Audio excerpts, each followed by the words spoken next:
it's old Big Chief, and you're taking another ride on a whiskey trip. And folks, got on my old red GMC today, and I headed north out of Orange, Texas, and I drove up through the big piney woods of East Texas. Yeah, we got a little bit of pine here. And I smelt whiskey being distilled. And so I ended up at this little distillery here in East Texas. It's kind of northeast Texas, in Tyler, Texas, to be matter of fact, the Rose capital of America, home of Earl Campbell, Texas Rose out of University of Texas, Hook'em Horns. But I'd been here to Kiepersol Distillery in the past, and I wanted to hold true to my word. I did some episodes back in the day on my last podcast, and I only gave them 15 minutes, and I was like, you know what I do? I need to go back and do a 1-hour show with these folks. So today I'm here at Kiepersol Distillery, Kiepersol Winery here in Tyler, Texas, right outside of Tyler, and I got their distiller, Dylan Latham, with me. Dylan, welcome to the whiskey trip, my friend. Well, thank you. I think it's been a couple years in the making, but we finally got together. Yeah, it took a little bit for me to get up here and to record another episode, but I felt like I owed that to the owners here, and I feel like the story is just gravitating because it started out in World War II, truly, and it worked its way from there. But take us, you guys got Jimmy's Bourbon here at Kiepersol Distillery. Take us through what Jimmy's Bourbon is all about and that backstory from World War II. Yeah. So every bottle of our Jimmy's Bourbon is named after Jimmy Hines. On the back of that bottle, you'll see that it says "Through Hero's Eyes." Jimmy Hines was a torpedo bomber pilot in World War II. He earned the Flying Cross due to his service.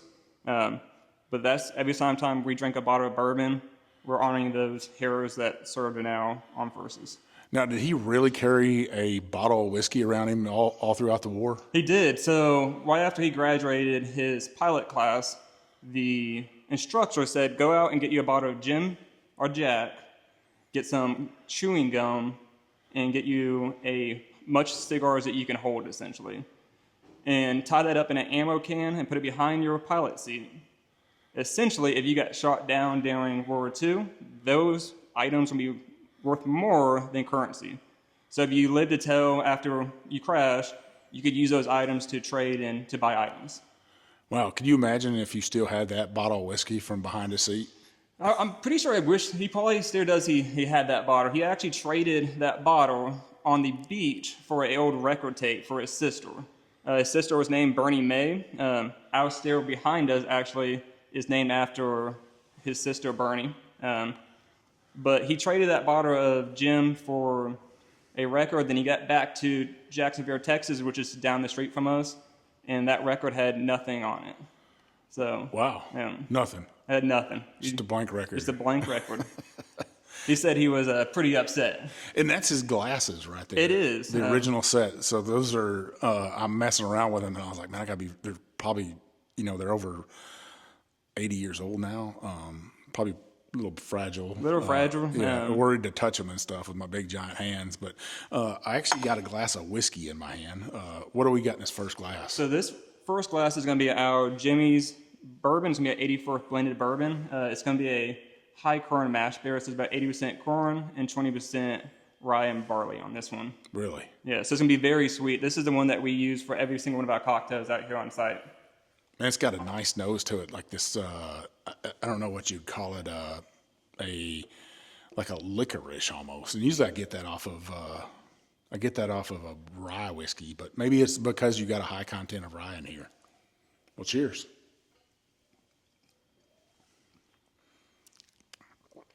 That's almost the 84 proof. I kind of like that. It's very smooth. When we were blending this bourbon, we try to focus on the people who drink whiskey but think bourbon is too harsh. So we want it to be a very smooth, balanced bourbon that has all those sweet characteristics to it, but has some of that little bit rye spice in the back end of it. It's definitely got a spice to it. It to me, it's spicier than like a 80 proof Irish whiskey or a Scotch or something like that, or even 80 proof Jim Beam. Very, very beautiful. whiskey, and it's got this cooling effect to it almost. Does that make sense? Like It makes sense, yes. a spearmint that has that cooling on it and stuff. Like when the spearmint peppermint kind of. Yeah. So everybody can see the still behind us. Now it's a Vendome. It's not a regular pot still, right? No, it's a artisanal stir essentially. So it has the features that you can do with a column. With that column, all those reflux plates on there. But we can use it to make gin, whiskey, and rum. And how many gallons are you guys working with? With 500 gallons. 500 gallons. And then you're aging here in a warehouse, and I've been here in the summertime. It's not climate controlled in here, is it? It's not. We do have we have AC in here, but we're also exposed to the Texas heat. So it does get pretty warm in this building. And you guys are using 53-gallon barrels. 53-gallon barrels. And what cooperage are you guys using right now? So right now we're using a cooperage out of Georgia. It's Gainesville Cooperage Company. We get a level 3 char, and they're also toasted. That Appalachian oak, right? Yes, sir. And have you tasted other whiskeys they're aged in them Georgia barrels? So we have not yet. They're pretty new, the cooperage out there, and we got onto we got a contract with them pretty right after before they opened. Now I see some wine casks sitting in here too. Yes, so none of those wine casks are for whiskey, but those are for our rum and our blue agave spirits. Maybe one day for some whiskey. If we can get our supplies up, we might be finishing some of our Kiepersol wine barrels. So here's the deal, folks, is that their whiskey is so popular here in East Texas that you have a hard time keeping up production with consumption, right? We do. So right now, we have a higher demand than our supply can hold, essentially. In about 2 months, the only bourbon out of the 5 we have here right now is going to be our 84 proof left. Wow. Everything's aged at least 4 years out here, but we are increasing production. So in 2026, we should have a higher yield of our 90 proof and our cask strength. But right now, we're not in distribution at all. You got to come to the distillery. You have to come out here to buy the whiskey. Well, that happens. There's growing pains and production pains and having a newer distiller. So let's take me through the history of Kiepersol Distillery and the winery and kind of where you guys started at. Yeah, so the distillery started in 2014, but the Kiepersol Estates, the winery aspect of the company, goes back to 1993, essentially. Kiepersol is not a name of a family, it's the name of a region in South Africa that the founder came from. Pierre de Witt is the founder. It is a sister-owned company today with Marnell and Valmet running it. We're also a debt-free company today. What's a debt-free company? I know what it is, but tell me what that is. So we don't have any loans. We don't take bank loans. We don't take any kind of outside money to provide assets for the operation. The money's got to be made here on site. Everything's cash flow. Yeah. Whatever cash we bring in, we can take that money and make some investments, but it's 100% cash flow company. And I'll guarantee you that, listeners, that steel wasn't cheap. I know what the price on those are today. And probably back in 2018, that was probably half the price of what it is now. It is. Or, maybe not half, but pretty close to that. It's almost half, actually. We just did a study on it, but we just actually, we put that in 2019, and we put the boiler in and all the piping. We just recouped all our money this year from it. Wow. Yeah. Well, that's a good thing when you're recouping your money for everything. Yes. Now, so you told us about the history of the distillery and the winery. What about your history? Have you always wanted to make whiskey and rum and vodka and tequila or blue agave, as we have to call it here in Texas? I don't think so. I grew up in America, the American education system. When I went to University of Houston for my education, I did not know what I wanted to do, essentially. So I did what every student who is good at math, and I went and did a bunch of financial degrees.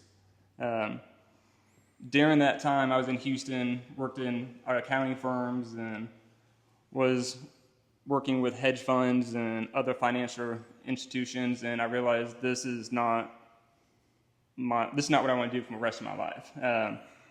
I love bourbon. Bourbon became my life probably in 2017, essentially. When I was working in accounting, I started going to liquor stores. I started becoming friends with the liquor providers, and I started hosting blind tastings and tasting events at the local liquor stores around Houston. I decided during COVID to follow my passion and leave accounting. At first, I applied to a bunch of distribution stores to go just get my foot into the industry. And then I found that UT Tyler out here in Tyler, Texas they had a degree in chemistry and fermentation. So I made the jump, came out Tyler, Texas for that degree, and then realized that there was a distillery out here. And then I made that lateral move, going to school and working at Kiepersol. At first, I was not in the distillery. I was in the tasting room. Now, are you willing to tell that story? Yeah, let's tell that story. So during COVID, everybody remembers COVID time. You had every bar and restaurant had different regulations that they had to follow. So Kiepersol had to follow a strict regulation of only selling wine out of the office, essentially. Which maybe a bottle or two of bourbon went out, and TBAC came out and kind of found us. But when I got hired, that was about a year and a half to 2 years after that little bust that we had. And so Marnell did the hiring process. She didn't understand why I was leaving this job that I had a career path in and leaving the financial aspect, taking a giant pay cut, and coming out to Kiepersol. So for the first year, I was I was in the tasting room, doing majority of all the spirit tastings. A year after I started, Marnell gave me a call and asked if I would like to move over to the distillery, but I have a question to ask for you. Do you work for TBAC? So she thought you were like an undercover agent. She thought I was an undercover agent. At first, when she asked that too, the manner that it was asked, I said yes, because I thought she meant, do I look for a TBAC when I'm in the tasting room? And then so she asked it again, and then it was no. I bet she damn near shit herself. Probably. When I said it, she asked me again, so you are? I'm like, no, I misunderstood you. Oh, man. I bet you were like, I guarantee she was nervous. But my ultimate goal was to always be in the distillery at Kiepersol when I moved out here. So I was happy with that phone call, though. You told her you were going to take it over. I essentially did. When I had my interview with her to start, she asked, where do you want to be? I said, I want to be in the distillery. But I understand you have to work your way up and do whatever is needed. So, but I'm glad that I'm here today. Wow. Well, that's a great story. I love those backstories and stuff. Now, going back into your past, and you're a grown man, so you can say this now. What was your first sip of whiskey? My first sip of whiskey. So my dad, growing up, was in the oil and gas industry. Don't worry, I'm not TABC. No, but my first was probably Lagavulin 16. Really? And man, that's you stepping it up there. No, I hated it. Really? It was awful at that time. I also don't know how old I was. That was in the cabinet that my dad had. But so it was a bunch of scotch. And I developed my palate going through scotch, then bourbon. I think my first bourbon was probably just a Jim Beam white label. Wow. Now, I've already emptied my first glass. What's in the second glass right here? So the second glass is going to be the bourbon that started the distillery. This is going to be out of Jimmy 90. This is the one that we do the drops, they sell out within 2 to 3 months. Yeah. So this is going to be a 75% corn, 25% rye and barley. Rye and barley. This one is aged for 4 years. We're trying to get that age statement to go up to 6, 7 years. It's just kind of hard to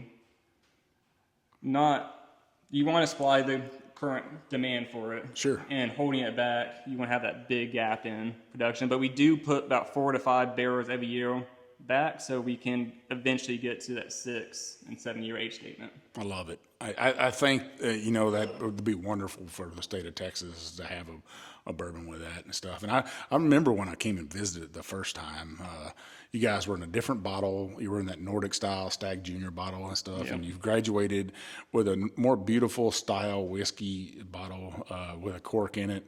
And then the label itself the glass is on there. I'm a veteran myself of 24 years, and it makes me want to have this on my shelf because it is a story of a man in World War II carrying around a bottle of whiskey. And I'm sure there are several times he's like, man, I need some of that to calm my nerves. Yes. Right? Well, cheers. Cheers.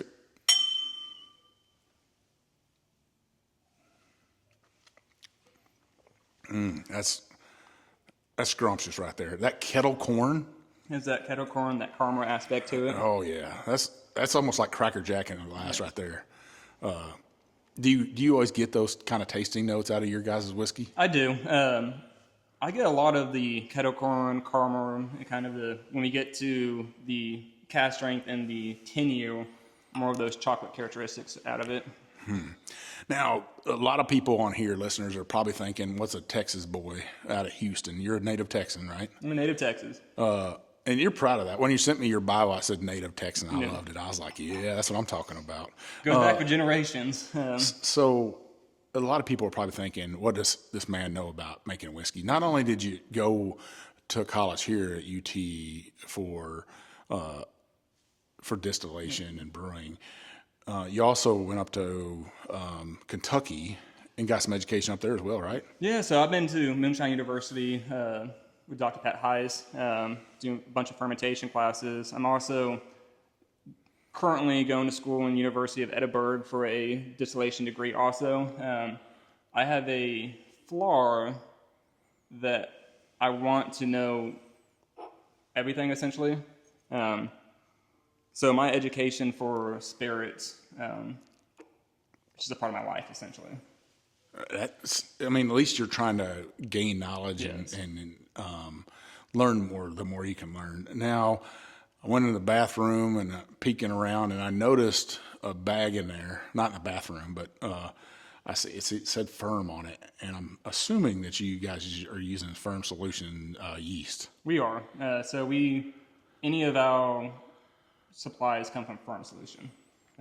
We've been using them since pretty much the start, 2015 of the distillery.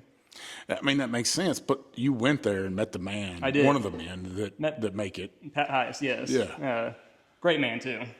Cool guy, big old long beard, propagates his own yeast. So he's not that big of a man, though. He's not that big of a man, but he does have a long, tapered beard. Pat, don't try to whoop me now. But they are legendary for their yeast and their whiskey. They make some pretty damn spectacular whiskey and stuff. But I'm digging this right here, this 90 proof, and I can see why it sells out. And I can't wait to see you guys go back into production and stuff. And we were discussing that before we started recording of the issues you go through as a craft distiller, and how much did you have on hand to sell, and how fast can people drink it? Sure. And unfortunately, you're in the state of Texas, and Texans love to drink some whiskey. They do. And that's not a bad problem to have. It's not.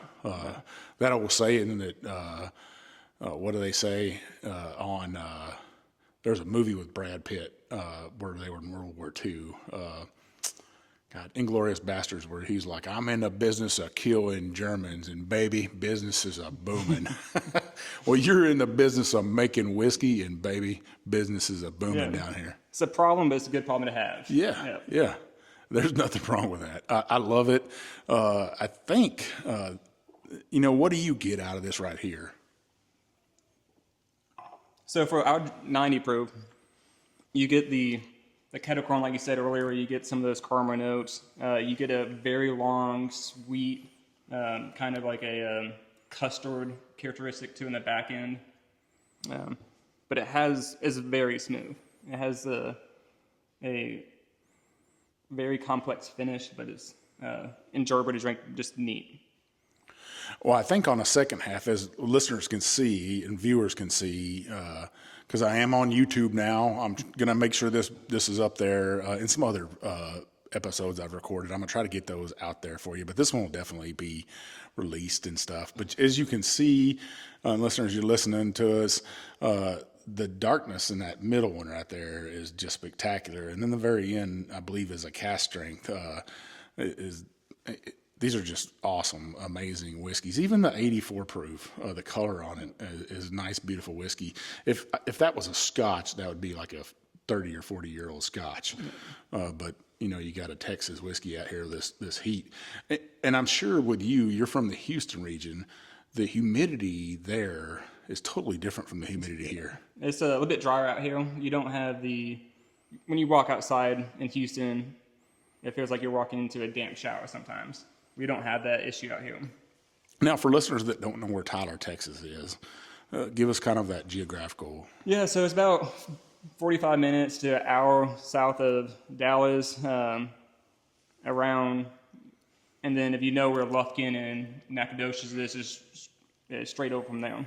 Yeah, it's not that far. 2 hours to Shreveport from here, yes. Just about. And we get a giant clientele that comes from the Louisiana Shreveport area. And you guys used to be distributed over there in Louisiana. So our wine's over there now. Our spirits used to be over there. And we just had a poor distribution for our spirits. But our wines still get shipped over there all the time. And for people that want to come tour here, guys that want to bring their wives over here, you got plenty of wine here. We got plenty of wine. We also got plenty of other spirits. Because we do, at the moment, we make a vodka, gin, rum, and brandy. And you make a blue agave, right? We make a blue agave, yes. Make a blanco and an aged. Well, we're going to get into that in the second half. And you're aging it in bourbon barrels? In bourbon barrels. So the first batch was aged in bourbon barrels. The second batch is going to be aged in a wine cask. Wow. And then we have a third batch already aging. That's back to a bourbon barrel. I don't think I've ever heard of anyone that's aged it in a wine barrel.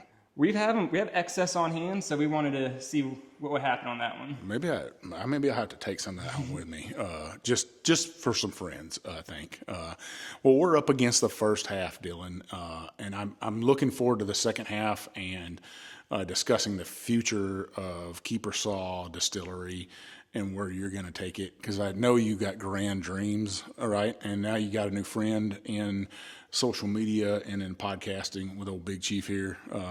We're going to put you out there to the world and let you run, baby. Sounds like a great plan. All right, listeners, we'll be right back.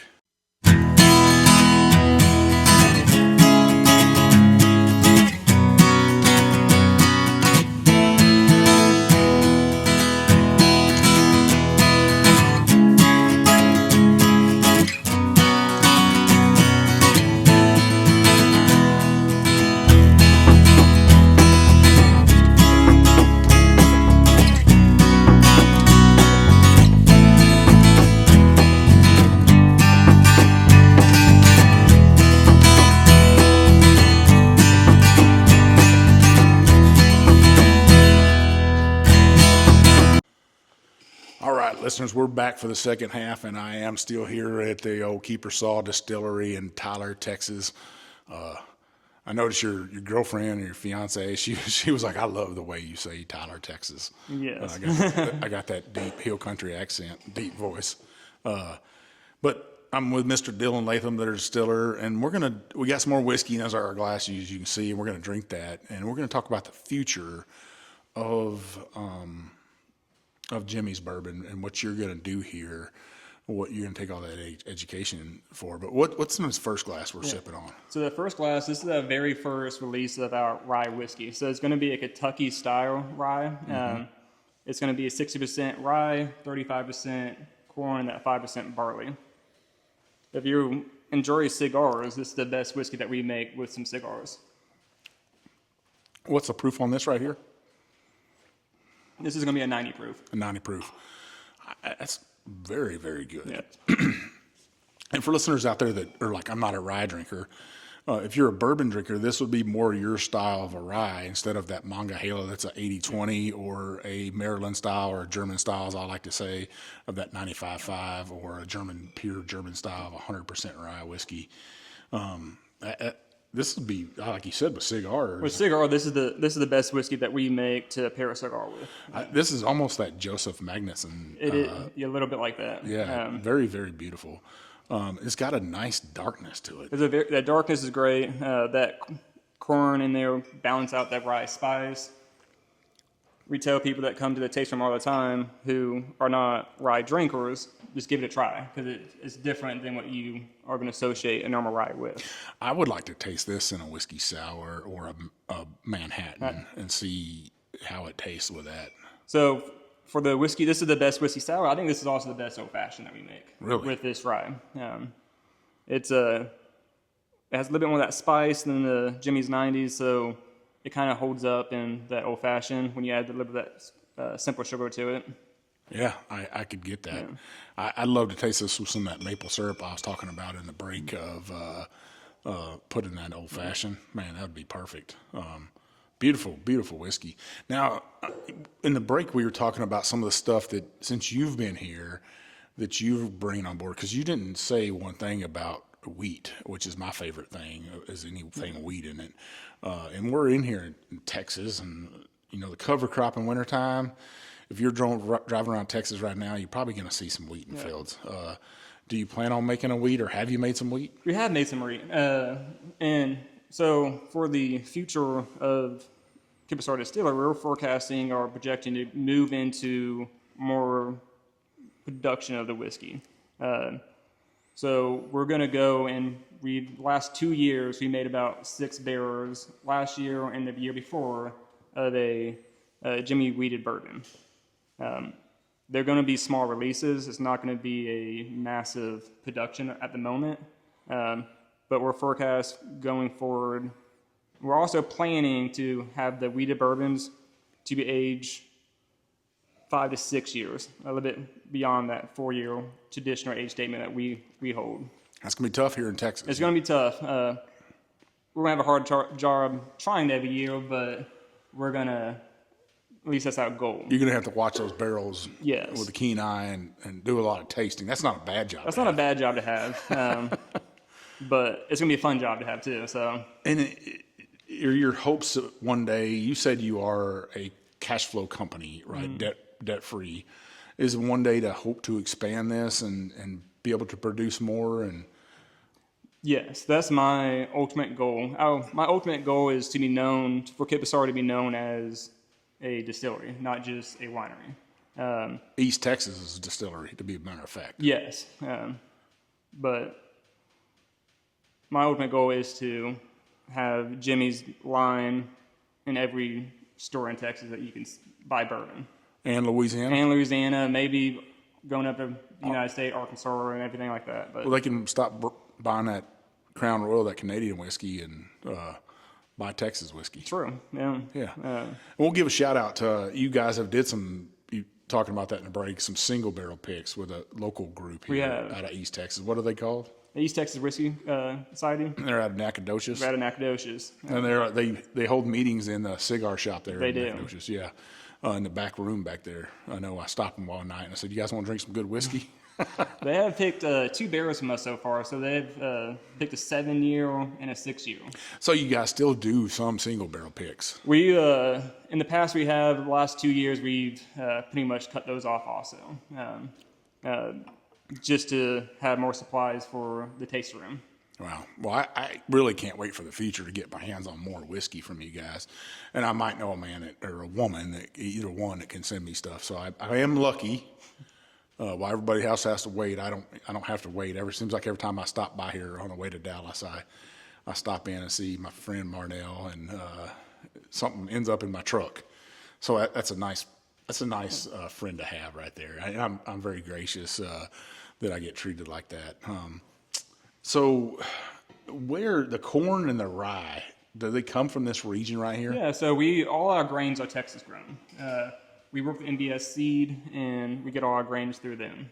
Really? Yeah, so everything's Texas, though. We make sure that it's a Texas product, and everything that goes in it is Texas. Wow. And you guys aren't part of the Texas Whiskey Trail yet. We're not. Is that something in the future you'd hope to be? Maybe. Right. It's something that we can look forward to. Right now, just everything that we're trying to do is put money into the production side and to grow the supplies of the current bourbon. Yeah, I mean, it is a tough thing to have to go through. And I'm sure as the distiller, you're like, I don't mind, this is hurting. Yeah. But, things happen for a reason. True. It's like you arriving here, and you fell in love not with just the distillery and the winery, but actually you met your future wife here, right? Yeah, one thing about Kiepersol, our motto is love, grow, do, family, faith, and hard work, essentially, farmers. So I met my fiance out here. We're going to get married May 5th in the vineyard about 2 years ago. So it's a great company to work for. You want to say anything to her? I love her. She knows that. Putting you on the spot. Yeah, I'm looking forward to May 5th. We're together for the rest of our life. So I mean, you talk about all the things that your company's motto, and a company that started in war, really. Yes. That dream of that thought process of whiskey, and then taking it to modern day, and you got war, you got love. You came here and fell in love, like I said, with not just the distillery itself, but you found a lifelong partner here. I got to hang out with her a little bit this morning and setting up and discussing it. I could tell she's your guys' public relations. Yeah, so manager. she runs our social media, and she's one of the marketing directors out here, essentially. And I gotta tell you, folks, this might be the largest winery in the state of Texas. It's one of the largest estate wineries. So one thing about Kiepersol Vineyards is it's just like our whiskey, all grains from Texas. All our wine is grown on site. So we're the largest Texas estate winery. And you make something else I love here. You said you don't have any, but maybe I can get Marnell to thief me some out of a barrel. But you guys make some balsamic vinaigrette here too. Yes. So that started probably 10 years ago, and it's some of the best balsamic vinegar in the U.S., essentially. Here's my thing, Dylan, is because I'm a big old Texas boy from the hill country, I love Texas things. And now that I can get balsamic vinaigrette made here in Texas, everything was grown here in Texas, and I also can get virgin olive oil from the state of Texas, man, that's like a fat man's dream. I can get pasta made here. I can have an all Texas meal. I have some hogs, kill those hogs, mix it with some venison, make some sweet Italian sausage, get my noodles ready. It sounds like a great meal. Man, have a bottle of wine or have some whiskey before that, make a cocktail. I'm having myself an all Texas meal. Some bread made from local artisans with Texas grain, and then dip it in that balsamic vinaigrette and some of that olive oil. Man. Sounds like amazing. Sounds like a good time. It is. So we're drinking on this rye right here. Now, what's your favorite out of all of your guys' expressions? The one that I go to the most, it's kind of like picking, I don't have kids, but the one that I go to the most is going to be the rye right now. The rye. And the rye is the one I go to most often. The 10-year is very complex, is that cask strength, but I enjoy the rye with the cigar weekly. Weekly. Yeah. Well, that's a good thing. Does your future wife, does she like whiskey as well? So I got her into whiskey. So she does. Her favorite bottle of whiskey that we went to Kentucky to make a trip out of it was very old Saint Nick Winter Rye. It's a maple infused bourbon essentially. That's her favorite, but she does enjoy traditional bourbons also. Wow. or just whiskeys? Just right? whiskey, yes. Yeah. Well, there's nothing wrong with that. So this next glass right here, what's in this next glass? So this is going to be our 10-year cask strength bourbon. So this was actually made by, or distilled by our founder, Pierre DeWitt. Really? So this is a 10-year-old bourbon at cask strength. We do enter the barrels a little bit lower here due to kind of counteract that heat. So we enter about 110, then it makes our cask strength about 117. Wow. So 10-year-old Texas whiskey. This is a 10-year-old Texas whiskey, or bourbon. Unheard of. Yeah. Probably some of the only 10-year-old whiskey in Texas. Few of it. Ah, man, I got to say cheers to you, my friend.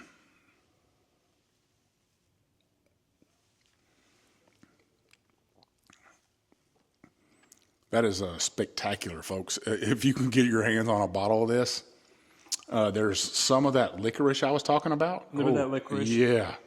The corn is just peeking through. I think the oak is not overly oaky. I'm getting a lot of fig on this. I get some fig and some of that dark chocolate characteristics to it. That Fig Newton cookie that has that crispy crumb on there and just this creaminess butter on it. Man, this is delicious. This is probably my favorite. I just don't go to it that often. Well, probably because this glass right here. So a 10-year-old Texas whiskey is like drinking a 50-year-old Scotch or probably almost a 20-year-old Kentucky bourbon. And this is at cask strength. This is at cask strength. So essentially we emptied 2 barrels, and the volume that came out of those 2 barrels was less than 1. Wow. So there's a lot of angel share on this product also. So probably, what are you saying, like less than 100 bottles per barrel? Probably, yeah. It's less than 100. Wow. Yeah. That is,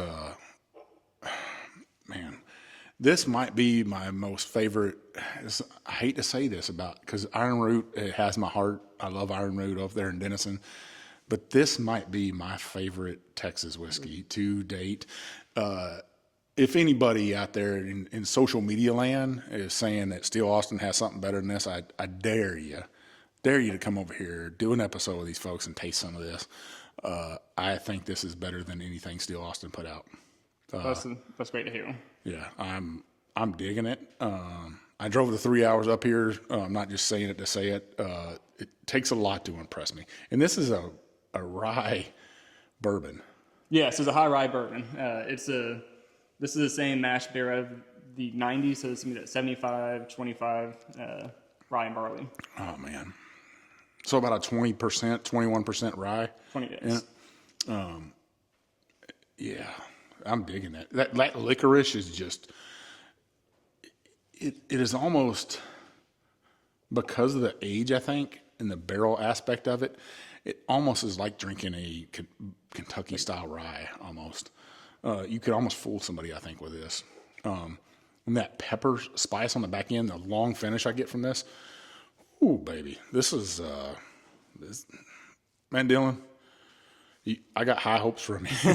And if you can do something that Pierre did and keep it going, I think you got something magical in store for you. And what some tutelage you have. Marnell is taking her father's and her father-in-law's dreams and made it into something. And she found somebody in faith in you, even though she thought you were undercover agent. A little bit. At the start of it. I would mess with her all the time. I'd be like, you should just be like, what you should do is be like, hey, can I talk to you? And I got this paperwork for you, and I need to give it to you. And it's from the state of Texas, just to mess with her, see what she has to say. Yeah, Marno's a special person. The family's a special family. She is. Yeah. Every time I've texted her or called her and said, hey, it's Big Chief, and she gets right back to me and just to chat. And, she was very concerned. I got my mother-in-law with me today. She's 83, and I told her I was bringing my mother-in-law and my wife up here. And you guys took her up in the winery so she didn't have to go through this. She's not a big whiskey drinker, nor does she understand kind of what I do. So I really do appreciate it and what you guys are going through here. Trying to build a dream here in East Texas. And you got tours today of the distillery. Every Friday and Saturday we do tours. The taste room's open. On Saturdays it's a pretty busy day. And you take people through the distillery, through tastings and stuff. Do you do that, or? I do. So I'm on rotation. Also, you can also if you ever want to just call up and request just a distillery tour. If it's a distillery tour, I'm giving that tour. Wow. Yeah. So they get the distiller to come out here and take them, and you're going to take some people through a tour today and show them what you got, show them your future dreams and stuff, let them taste a little bit of whiskey. Yes. I'm sure you love that. I love it. I mean, I love 10, 15 years ago, I never imagined that I would be a distiller, but it's my passion, and I wake up every single day. It's not like it's work. It's something I love to do. So I think I have the best job in the world. Now, going forward, you guys are only going to do the Blanco or the Blue Agave tequila is really what it is. Yeah. Texas tequila, but it's Blue Agave, Blanco, and whiskey. Yeah, going forward, we're just going to be doing Blue Agave and whiskeys, focusing a lot on the Jimmy 90, the rye, and that wheat. We're going to do American Single Malt every year, but that's just laying down 2 barrels of a small batch whenever we do release that. And it'll be distillery only or something Distillery like that. only for that single malt. Wow. And your single malt, are you going to try to do some finishes on that or do something different? That's the plan. We're going to try to finish that off. Right now they're in just new white oak, essentially. But we have the full expansion of wines in the winery, so we'll probably do some kind of port finish or something like that with the American Single Malt. Yeah. Do you like finished bourbons or finished whiskeys? I buy a lot of them to try them. But it seems like I tend to go to more of that classic style. Classic style. Yeah, so I have a lot of finished bourbons. I like finished ryes better than the bourbons. Sure. But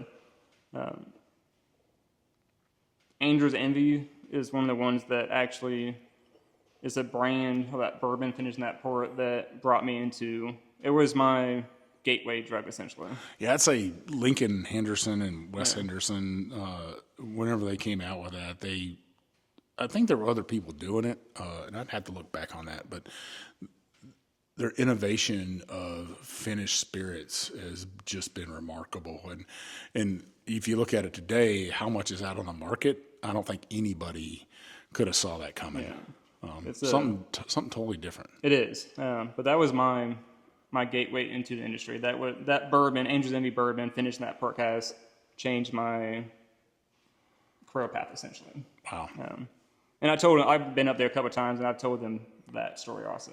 So do you do online classes through University of Edinburgh, or how does that work? Yeah, so they're online. I'll be out there probably in 2026 for some on-hand distillation practices, filtration classes, and stuff like that, and cooperage classes. But majority of it is a principle-based classing online. You know, I'm thinking, sitting here talking to you, and I'm thinking about you guys like pulling distribution and kind of putting a cease on that, and probably no better time than right now to do that. It's kind of hitting right home because the tariffs that are hitting home in Canada, Canada pulling American whiskey off the shelves, and all those photos of Jack Daniels getting pulled off the shelf. Yeah. And yes. And maybe the bourbon boom or the whiskey boom, kind of people saying the bourbon bubble bust, but I don't think so. I think what has happened, the big boys are seeing that, but craft distilleries not so much. And you know, you still have your folks coming into your distillery buying the bottles. So we still have the phone getting people calling every single day to see if we have Jimmy 90 available still. So we haven't seen any of the effects of the bourbon boom so far yet. Well, I think that's a good thing for you guys, that you do have a kind of a built-in store here that people can come shop and they know where they can find it at and stuff. So where are you guys located in Tyler? So our address is Tyler, Texas, but we're more in Bullard. So we're a little bit going up to Jacksonville, Texas. Okay. A little bit north of Tyler. Yeah.